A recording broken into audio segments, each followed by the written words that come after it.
آج سے چند مہینوں پرانی خبروں پر نظر ڈالی جائے، دنیا کو مختلف اقسام کے خطرات کا اندیشہ لاحق تھا۔ کسی کو دہشت گردی، کسی کو ایٹمی پھیلاؤ، کسی کو تیل و گیس کے ذخائر کی حفاظت کی فکر لاحق تھی۔ لیکن گزشتہ 2 مہینوں سے کم و بیش دنیا کا ہر ملک کرونا وائرس کووڈ-19 کی وبا سے بچاؤ کے لیے تک و دو کرتا نظر آتا ہے۔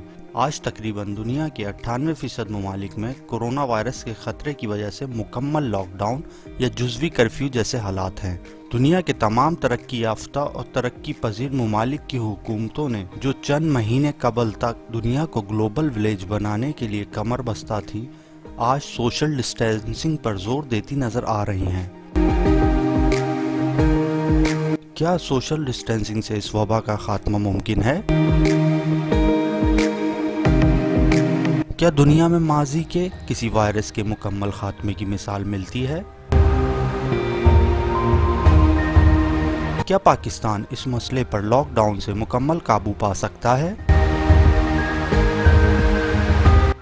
پاکستان پر کورونا کے اثرات کیا ہو سکتے ہیں؟ سوشل ڈسٹینسنگ یعنی معاشرتی دوری، جس کو عام فہم میں آپسی میل ملاپ میں احتیاط اور غیر ضروری نقل و حمل سے اجتناب برتنا بھی کہا جا سکتا ہے۔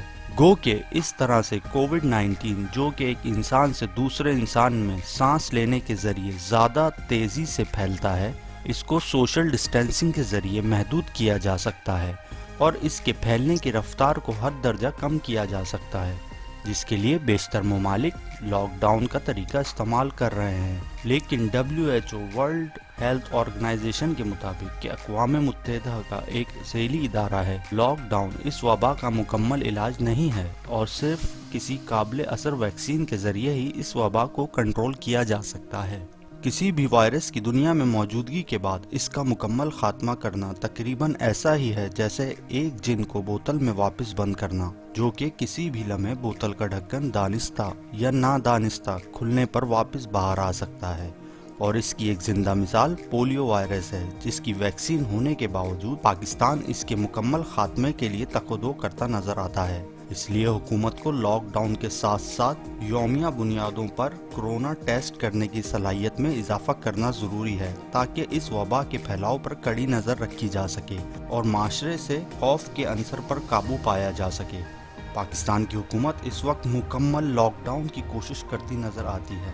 ساتھ ساتھ ہمیں حکومت کی تازہ ترین حکمت عملی میں غریب اور پسے ہوئے طبقے کو امداد اور روزگار کے فراہمی جیسے اقدامات بھی نظر آتے ہیں۔ گو اس سلسلے میں ابھی حکومت کو مزید متحرک ہونے کی ضرورت ہے۔ وزیر اعظم عمران خان نے اسی لیے کنسٹرکشن انڈسٹری کو ریلیف دینے کا فیصلہ کیا ہے اور ساتھ ہی ساتھ زیادہ انفیکٹڈ علاقوں کو مکمل سیل کرنے کا سلسلہ جاری ہے، کیونکہ وہ بجا طور پر سمجھتے ہیں کہ پاکستان کی معیشت اتنی مستحکم نہیں ہے کہ یہاں مکمل لاک ڈاؤن کو طویل عرصے تک نافذ کیا جا سکے۔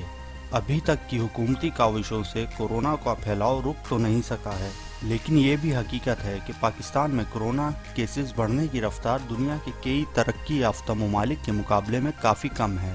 مجموعی طور پر حکومت اور عوام مل کر ہی اس وائرس کے پھیلاؤ کو کم کر سکتے ہیں۔ اس کے لیے عوام کو بھی لاک ڈاؤن کے دوران کم سے کم نقل و حمل کو یقینی بنانے کی حکومتی کاوشوں کا احترام کرنے کی ضرورت ہے۔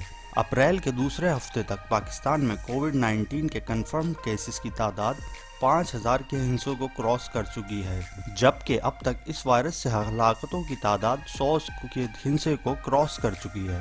ایشین ترقیاتی بینک ADB کے مطابق کووڈ-19 سے دیگر ممالک کی طرح پاکستانی معیشت کو بھی سنجیدہ نوعیت کے خطرات کا سامنا ہے، اور اگر یہ وائرس پاکستان میں زیادہ اثر انداز ہوتا ہے تو اس کی وجہ سے معیشت کو تقریباً $5 ارب تک کا نقصان برداشت کرنا پڑ سکتا ہے، اور طلب و رسد کی کم ہونے سے پاکستان کی برآمدات متاثر ہونے کا خطرہ ہے، جو کہ زر مبادلہ کے حصول کا اہم ذریعہ ہے۔ ساتھ ہی ساتھ ملک میں کھپت کم ہونے سے درآمدات بھی کم ہوں گی، جس کی وجہ سے FBR کے ٹیکس حصول میں کمی واقع ہو سکتی ہے۔ ان حالات میں پاکستان پر موجود بیرونی قرضوں پر سود کی ادائیگی ملکی معیشت کے لیے سب سے زیادہ مشکلات کا سبب بن سکتی ہے۔ انہی وجوہات کو دیکھتے ہوئے وزیر اعظم عمران خان پہلے ہی بین الاقوامی مالیاتی اداروں سے پاکستان کے ذمہ واجب الادا قرضوں کو معاف کرنے کے لیے اپیل کر چکے ہیں۔ اور اب آئی ایم ایف کی طرف سے وزیر اعظم کی اپیل کا حوصلہ افزا جواب سامنے آیا ہے۔ آئی ایم ایف نے پاکستان سمیت 76 ممالک کے 40 ارب ڈالرز کے قرضے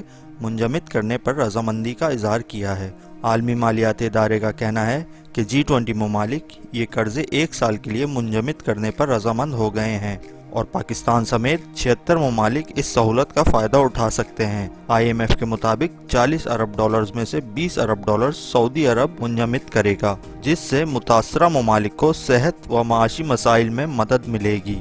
مجموعی طور پر پوری دنیا ایک ہی جیسے خطرے کا شکار ہے اور اگر عالمی طور پر اس وبا سے مل کر نبرد آزما ہونے کے لیے ایک لائحہ عمل طے کرنے کی ضرورت ہے، جس کے تحت اس وبا کے علاج پر توجہ مرکوز کی جا سکے اور ایک مؤثر ویکسین کی تیاری ممکن بنائی جا سکے۔